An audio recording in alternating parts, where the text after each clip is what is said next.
তো গাইজ আজকে আমি ওয়েস্ট বেঙ্গলে চলে এসেছি। তো ওয়েস্ট বেঙ্গলের মানুষের কাছ থেকে জানিয়ে নেবো এখানে শিক্ষার কি হাল। তো চলো। আচ্ছা দাদা, তুমি এখানে কি করছো? এ বেল পারছি। আচ্ছা তুমি যা পারছো পারো, কিন্তু পশ্চিমবঙ্গের শিক্ষা সম্পর্কে 2 লাইন বলো। পশ্চিমবাংলার শিক্ষা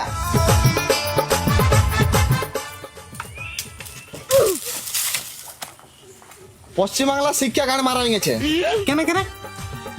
কেননা আমাদের সময় ক্লাসে যারা বসতো লাস্টে, তারা মানে এখন সব বড় বড় পদে ফার্স্টে, আর যারা বসতো মাঝে তারা এখন নাই কোনো কাজে।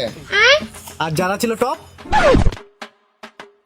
যারা ছিল ক্লাসের টপ, তারা এখন দুয়ারে দুয়ারে ভাজে চপ। বলেন কি? আর বলছি তুমি তাহলে এই বেল গাছে উঠে কি করছো? এ বাংলার এই অবস্থা দেখে আমার গান ফাটিয়ে গেছে। গাড় ফাটে গেছে তো এই বেল গাছে? শুনেছি বেল আঠায় ভালো চিটিয়ায়।